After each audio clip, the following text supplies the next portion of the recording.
So now for the second to last talk. Yes. We're going to talk about, actually the last two talks are going to be about Frontrunning, and especially, one of the features of blockchains in some ways that they're slow, but this also opens them up to vulnerabilities in that I am often able to insert my transaction before other people, and then this can have bad consequences, and Shayan is going to explore that a little bit and talk about that. Thank you. So, yeah, my talk would not be as intense as the previous talk, but I'm going to have more pictures. So, let me just make sure. Is it changing? Okay. So a bit about myself. I'm Shayan Eskandari. I'm doing my PhD at Concordia University with Jeremy Clark. Also, I'm working as security engineer and smart contract auditor at Consensus Diligence. If you want to know more about my work or my name, like the things I do, this is my website, shayan.es. So this presentation would be about this paper that we published exactly a year ago at FC, Financial Cryptography in St. Kitts.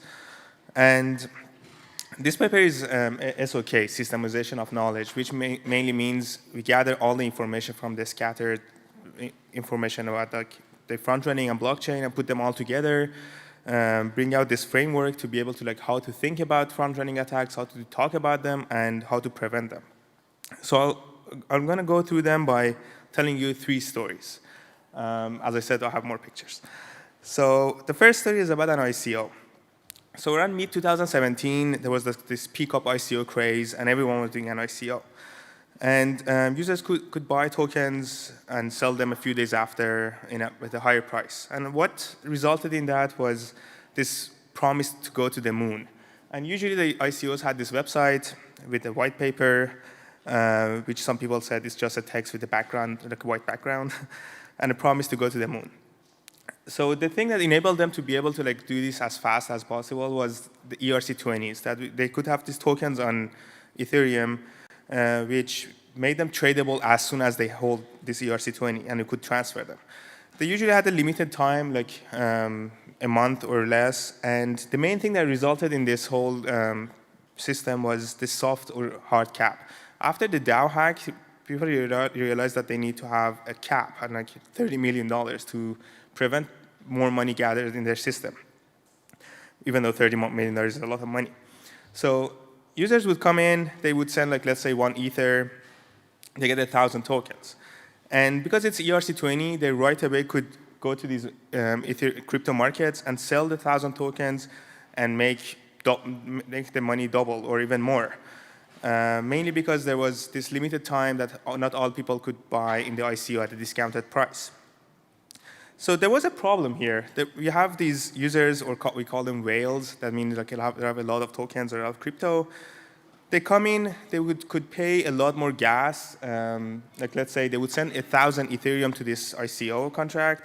They maybe pay 2 Ether or more to the miners to be able to get a priority location and buy a lot of tokens. So let's say here they would pay 1,000 tokens, they would buy 1 million tokens, and right away they would go to these crypto markets and get rich. Because again, this is a cycle that would continue going on. This is more because of the supply, demand, and economics of that. So some ICOs start to make the ICOs fair again. A status ICO was one of them. So they started to implement some aspects to prevent people from buying all the tokens early on. So one of them was limit gas price, meaning that they limited the price that people could pay to miners to be able to prioritize their transaction. So any transaction that had more than 50 gigawatt gas price, they would just reject that. They would not accept it. The other thing was they implemented something called dynamic ceiling or dynamic cap, which meant early on you cannot buy more than, let's say, 2 Ether, and as time goes by, you can buy more. So it prevents whales from buying all the tokens in the first minute of the ICO. So why they did that? They really wanted to have the maximum amount that could be, limit the maximum amount that could be deposited, and mainly give more opportunity to these smaller investors to be able to buy the tokens. So how that worked was like if someone comes in and pays like 1,000 Ether, they would refund 999 Ether and send some tokens. So this way would prevent whales from buying all the tokens. So this seems like interesting approach, but what happened was not really what they expected to happen. So in June 2017, they raised 300,000 Ether in 16 hours, even though they wanted to go for a month. And also they refunded 111,000 attempts, even that means like more than the amount that they raised, they actually refunded to the users. So things were interesting. Like me and some other Redditors started like looking into these ICO because things were kind of sketchy there. And we just started to realize this. We gathered the data and we defined two types of transactions. We limited all the transactions to only transactions that goes to this ICO smart contract. And we defined successful transactions as transactions that resulted in token purchase, and failed transactions that just failed, either for gas price or other reasons. So at the time, this is the chart from the data. At the time, there were like 6 or 7 main miners. As you can see, Ethermine and F2Pool both have like almost a quarter of the mining power. And the chart, so the red one is the successful transaction, the blue is the failed one. As you can see, this is almost a homogeneous distribution, except this is what we were expecting to see. But what we actually saw in the data was this. So it was weird, because like, as you can see, like the transactions that are sent on Ethereum for the miner, they should not care what the transaction means. They just need the gas for the computation. But it seems like in this case, F2Pool actually looked into the transaction and see what's happening, and they chose some of the transactions. So what are these transactions that are missing here? We started looking into these, and mainly the transactions that were included. So we saw that the successful transactions that were included in F2Pool blocks were their own transactions. How do we know that? So we did more digging in, and we realized that a few days before status ICO, F2Pool from their own miner address sent around 100 Ether to 30 addresses, which is shown by the circle. And on the time of the ICO, they sent all those to the status ICO. And they got the refund, which is 63 Ether, and they got some tokens. And just to make sure we know that it was F2Pool, a few days after, they sent the refunds back to the F2Pool address.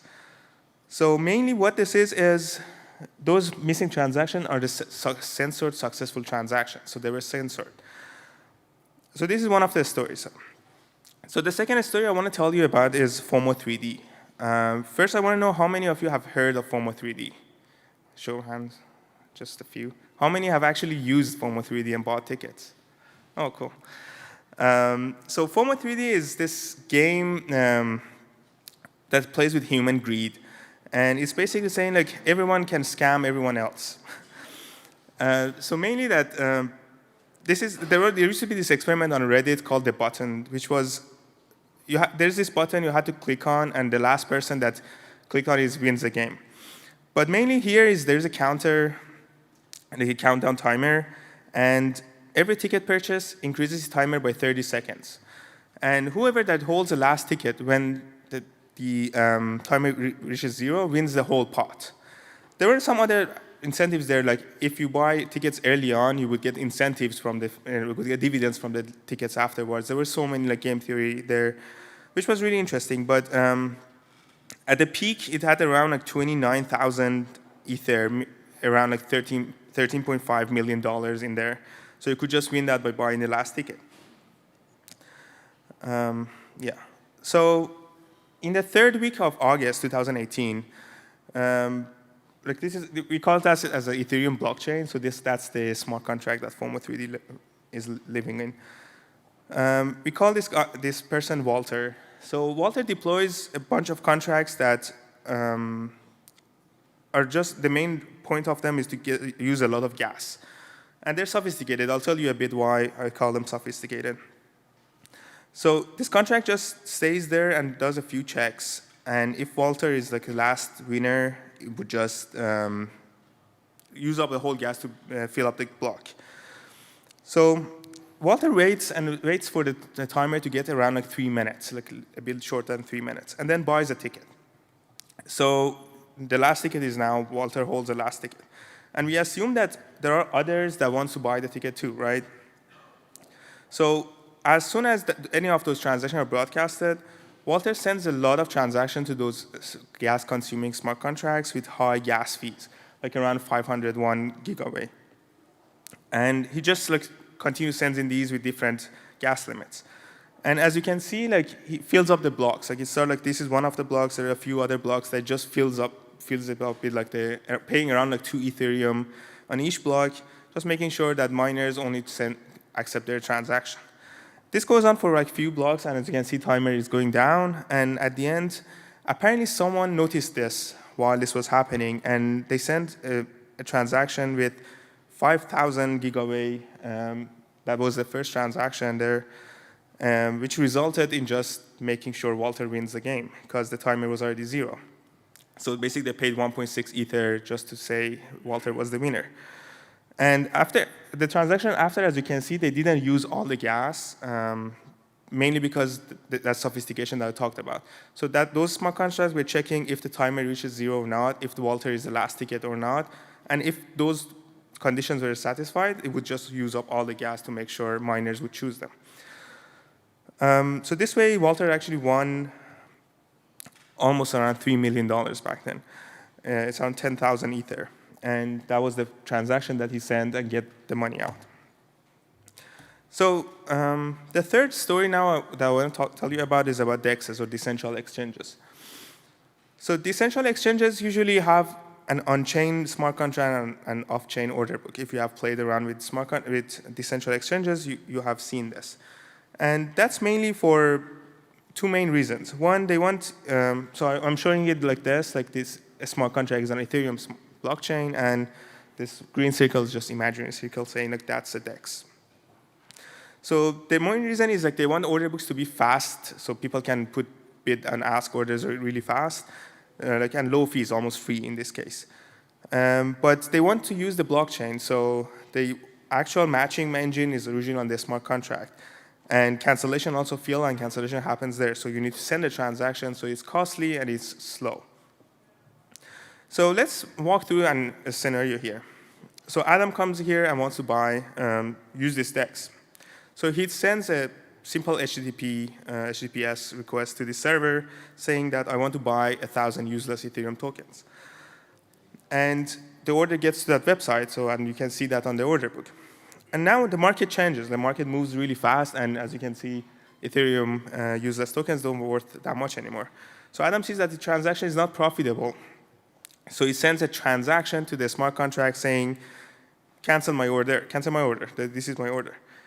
And what he's expecting to see is this, that the miner mines a transaction with the cancel order, and that order is removed from the order book. However, do you remember Walter from the previous games? He's still watching. He's always watching the mempool.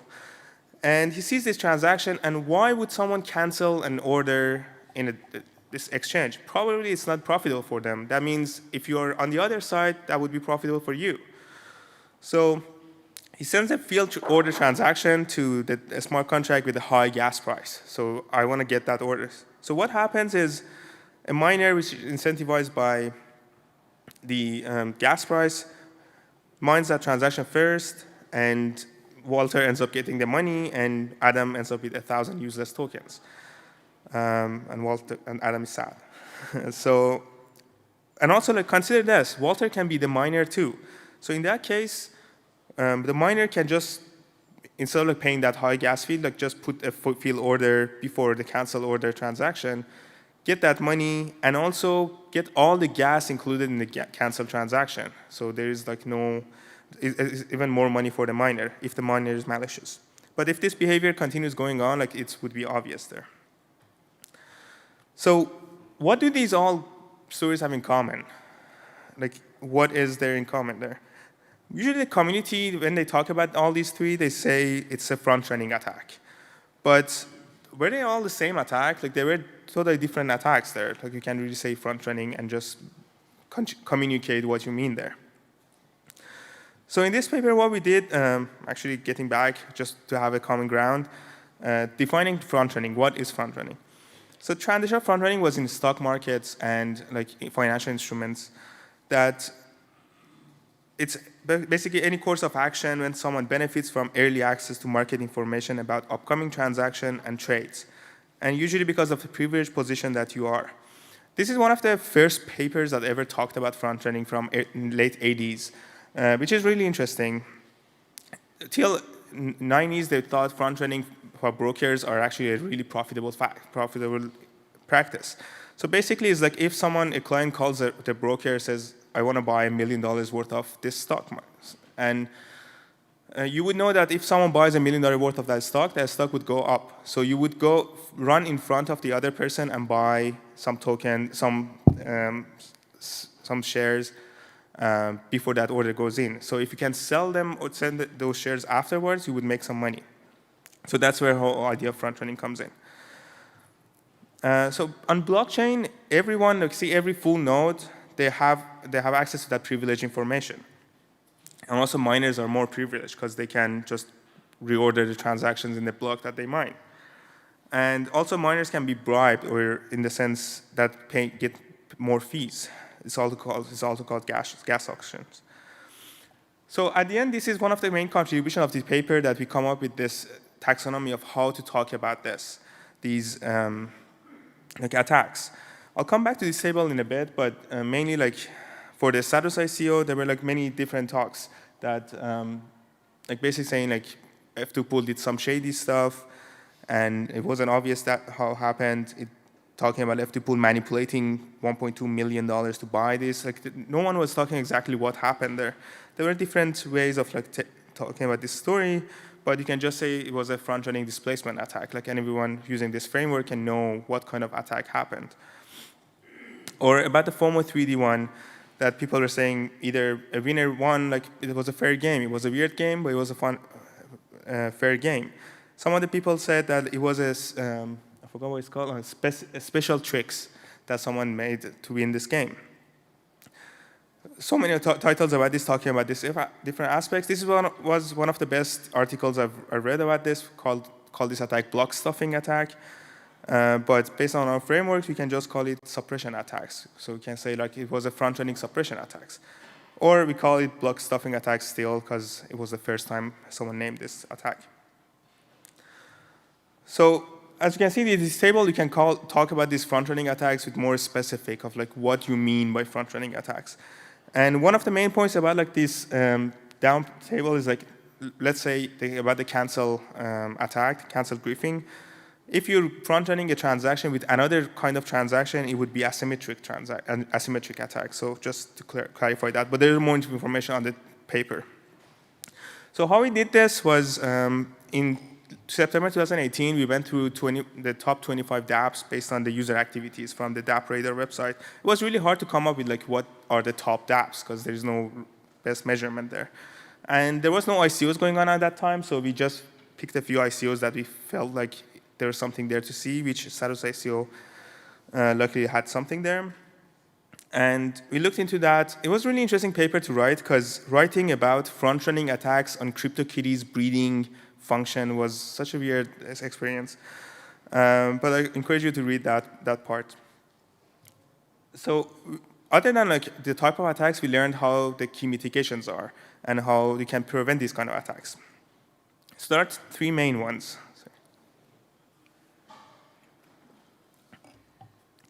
So one is called transaction sequencing, which mainly means how the blockchain itself removes the miner's ability to move around or reorder transactions. And how would that be done? It's really hard. Like the first in, first out way is really hard in decentralized distributed networks, because how would you know if transaction came in before the other? If you're in China, if you're in States, one transaction coming from Europe might get to you at different times. Some implementation like Geth or Go Ethereum implementation prioritize transaction based on gas price as nonce. That's why miners prefer the higher gas price transactions, and also the economic incentive. There are some other methods, like off-chain methods, like order books in 0x or Ether Delta, that they just use off-chain methods to be able to like use the timestamp when they receive that. It's not super fair, but it works. But it's off-chain. It's not trustless. There are some more creative methods. One is called CTOR by Bitcoin Cash ABC, which is pseudo-random sorting. It's like the hash should be sorted in the block they mine. It makes the front-running attacks more harder and more expensive for the attacker, but also consider that like Bitcoin doesn't have the front-running problem as the same as Ethereum has, and also it just makes the problem harder. Like you can just change the nonce or salt to be able to get a hash that is like is mined where you want it to be mined. The other solution that we've seen more and more is confidentiality, which means like limit the visibility of the transaction. So confidentiality means a lot of things for different people. So in here we break down the DApp interaction into different components. So we have the code of the DApp, we have the state of the DApp, name of the function that user is calling, the parameters that is being called, address of the contract, and also address or identity of the sender. So the different solution, let's say a blockchain is a privacy preserving blockchain, which acts similar to the dark pools in high frequency trading. They can hide, one small point that I forgot to mention, so for front running, what we really consider is the function calls. We don't want the function calls of the state to be known. So here, the privacy-preserving blockchains hide the name of the function and the parameters. Sometimes they also hide the state of the function DApp as well. So they have some implementation of these more on like theoretical is Hawk and Ekiden are two implementation of these by Andrew Miller. So one of the more things we've seen in the wild a lot is the commit and reveal, which means that you send the hash of your data first, and when it's approved, you send the actual data, so no one can jump in front of you. So they usually hide the function and parameter, or sometimes just the parameter. So like in the case of ENS, we've seen like in Ethereum name service, they use this commit and reveal for auctions. But also we've seen that because they are collateralized, you send your money with your transaction, it leaks information. It leaks who's like the sender is trying to buy one domain, we don't know what exactly yet, for how much. That gives a lot of information for the attacker to be able to like play around with. And there is another method called, we call it enhanced commit and reveal, which is called submarine sends. It's a project that we work on at IC3 called Leap Submarine. The transaction at the end looks like a normal value transfer transactions in Ethereum. So they basically hide the name of the function, the parameters, and the address of the contract. And technically, they hide the code of the DApp and the state of the DApp and the address of the DApp too. So it requires like 4 transactions, but it's the best way you can get confidentiality in there. And the best thing that I think it's possible to do is to assume front running is not, you cannot prevent front running and remove any benefits from it. What does that mean is like, remove the ordering of the transaction, the need of the time and order in your DApp. Let's say if you implementing order book, remove the time-sensitive order book and design a call market. Call market means there is a random times closing the market, so it doesn't matter if an order got there first or not. There's still some ways to game the system. Like one example for that is that ERC20 has this allowance functionality, which it's called approve, which was not designed with the front-running money. Still, till today, has front-running issues, and there are different implementation of like trying to like fix that. To conclude some of these points, front-running is pervasive issues in Ethereum DApps. We just want to like more talk about it, have a way to like simply talk about the different kind of attacks rather than explaining them in paragraphs. And we need more usable DApp layers and blockchain level solutions. And this is an important research area. Some of the works we're doing is a colleague of mine, Daniel, is working on this project called Theo, which is more exploitation tool on blockchain. He works on like a lot of back-running and front-running transactions. It's for educational purposes only. And we're trying to see if we can even front-run flash loans, if that's possible. It's really hard to define them. Also, Mythics is this smart contract code analyzer based on like their components of how we break down the front-running attacks. We're trying to like add detectors to they will be able to detect front-running attacks on or vulnerabilities in the smart contracts. And with that, I would conclude my presentation.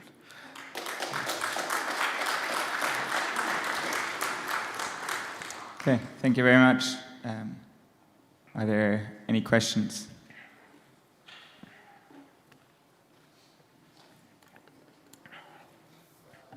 I was wondering if you, in your research, ever came across potential examples of baited front running. Like, if I want to send Walter a signal that I know he's going to act on, but it's not actually in his advantage to do so. Or if I'm a miner pool and I want to get someone to fill up all the blocks. So there are some interesting things. So now if you send transactions on blockchain that are profitable for the message sender, there are some bots in the wild that try to front run you. There was this new discussion that I was hearing about, instead of, let's say for meta transaction, instead of building your own relay networks, make transactions in a way that these bots would front run you. So basically you use the front runners as your relay networks.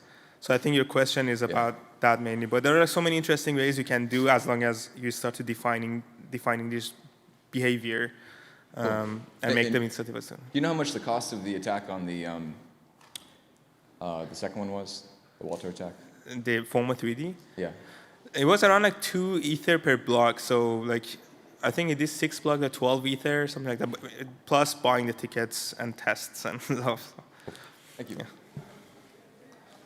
So I assume you are aware of those recent DeFi attacks, right?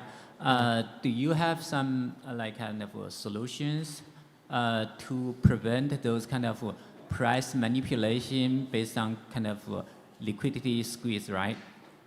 You have some kind of thoughts on making a better price discovery? I have some ideas, but I'm not sure how relevant they are to this talk. But one easy way would be same as Uniswap V2 that tries to use historical data, like price changes than like the current price, spot price. But we can take it offline and talk about it after. Okay, thank you. I had one more question. I didn't understand that you said that in the Walter attack, someone went over the top of him and had an even more expensive transaction? Yeah, but was that transaction didn't do anything, that didn't buy a ticket? Or? So basically, that was someone spent like 5,000 gigabyte to try to front run Walter, but the timer was already 0. So basically, he spent like a lot of money just changing the state of Walter being the winner of the last round and being the first ticket of the next round. Oh, so he was too late. Okay. Yeah. And then I guess the second thing that I didn't quite understand is why, if you buy these stocks for 1 Ether, why can you sell them for 2.5 Ether? It's just because the market is weird? Yeah, usually the supply and demand, and some of the SEOs, they did KYC or some other things that it was not all accessible to others. And it's crypto, so it's weird. Crypto is weird, okay. Thank you very much. So let's give a round of applause.